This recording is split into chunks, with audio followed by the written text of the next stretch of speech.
Hello. I'm young, thin Hollywood genius Orson Welles. Perhaps you've heard of me. Is this thing on? Shirley, is this thing on? Yes. Well, turn it off. Just kidding. That was my acting ability. I want it to remain on. I had you all going. Anyway, bonjour to all of you. I'm sure you recognize me from my films, such as Citizen Kane. It's okay, you can clap. Yes. An amazing film, with an amazing lead, an amazing director, if I dare say it, an amazing writer. You may have noticed my Ellery Chun original Aloha shirt. I've just come back from the Hawaiian Isles from holiday. It's a fine place, which should never become a state. States are made out of land. And Hawaii does not qualify, unless their tiki god gets up to more volcanism and fast. Hawaii will never be fit for statehood. And that's just my hot take on the thing. Most of you probably remember me from my modest gaffe in 1938, when I famously broadcast my version of Othello Wells' War of the Worlds. Scared a bunch of people all over the country, which is really dumb. I had already done 2 true-seeming programs before, without incident. Namely, in 1935, I did Look Out, there's a killer in your neighborhood right now, you fucking idiot. Yes, you. I'm talking to you there by the radio, you. And of course, in 1932, I did the documentary piece, 100%, the mathematical chances there's a sex criminal hiding in the drawers of your captain's bed right now. But I love the radio, even though I'm better known for film and cinema. Radio is a alluring, sensual medium that I'll never forget. Every time I look at a radio, I think, wow, it's like a little version of me, booming forth with brilliance and good taste. Of course, it's now illegal to make love to a radio, ever since FDR passed that law saying we had to give up all of our radios to the war effort. Anyone caught having intercourse with the radio is chastised and swiftly executed without trial.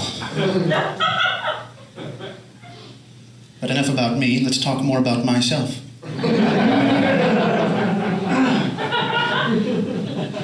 Let's see what kind of Hollywood things people are dying to know about me.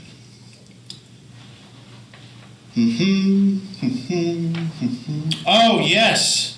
Not everyone likes Orson Welles. I forgot about that. They say I don't have range, but they're wrong. They say I approach everything with gravitas, which is true. So, let me show you what I can do. I'll engage in some improvisational scenes. I am going to play a child and the child's parent.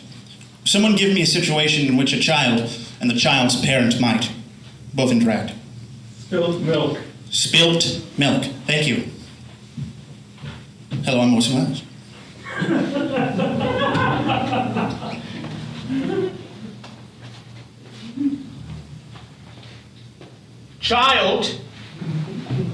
Child, I have noticed milk has been spilt. I have noticed it with the engaged senses of the fairer sex. I'm at a lower height because I'm a child. This indicates my youth and lack of development, though that will come. Mother, I did not spill the milk. I suspect, rather, that you did spill the milk because it's been spilled while you were the only one in the room. Most people don't know that children can exhibit guilt, but they can. And guilt is the emotion I'm about to convey as a child. I didn't do it, Mother. How could you even make such an accusation? If you lie to me one more time, I'm the mother now, which is why I'm standing tall again. I wasn't sure if that was clear from earlier. That's what's happening right now. you lie to me one more time, I won't buy any more war bonds. Mother, no.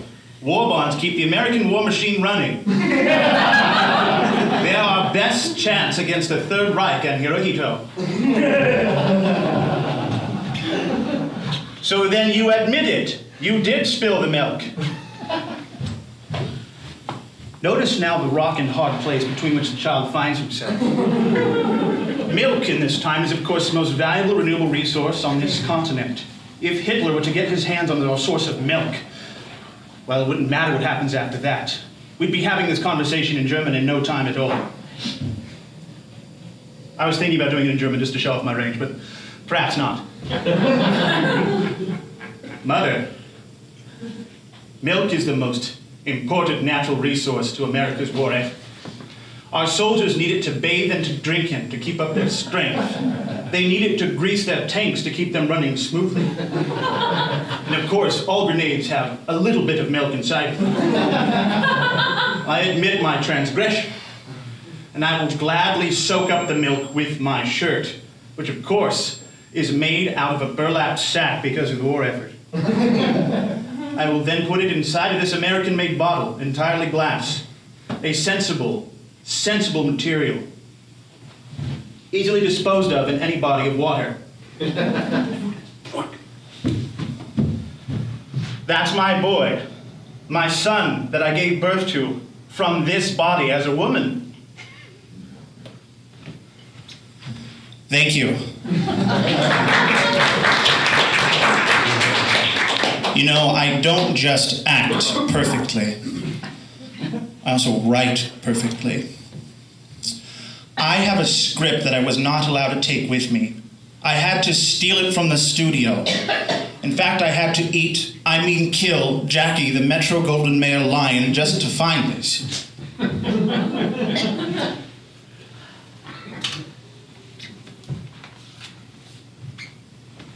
This is an Orson Welles original idea called Ball Creatures. A science fictional account of the year 1975. Exterior. That means outside. Exterior. Day. That means outside when the sun is in the sky, illumining the ground. Exterior. Day. A small town, perhaps a fishing village, or perhaps not. That's not vital to the story. What is vital is that it is a village. That's the important part. I find it's important to be concise and not to drag on for too long when you're describing things. A young boy of an age between 9 and 11 emerges and approaches a separate building. It is a one-story affair lacking upper levels. Perhaps it also lacks lower levels. We won't find out during this movie. The boy wears a red and white cap. He enters the door of the building. Inside, he meets an old man. The man is of an advanced age. Ah, you finally showed up. Are you a boy or a girl? I'm a boy, he says. What is your name? My name is capital R, capital E, capital D, which spells red. Ah, red, yes. I always knew you would come. Today's the day you get to pick your first ball creature. You have 3 choices. A demon turtle. That seems like a good choice.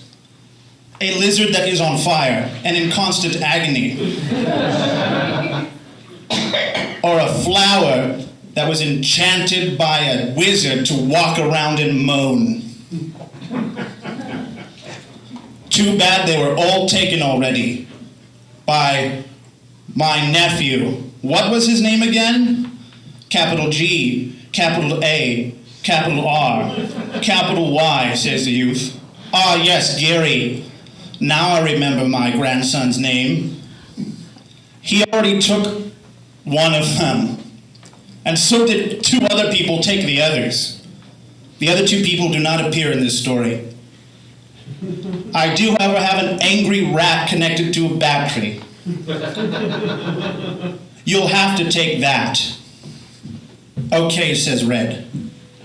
He takes the battery, rat, and tries to put it inside of a ball. It does not comply. Shit, says the boy. This is not what was supposed to happen. And it gets so much better after that. Does anyone have any questions about how Hollywood works? How do they treat child stars?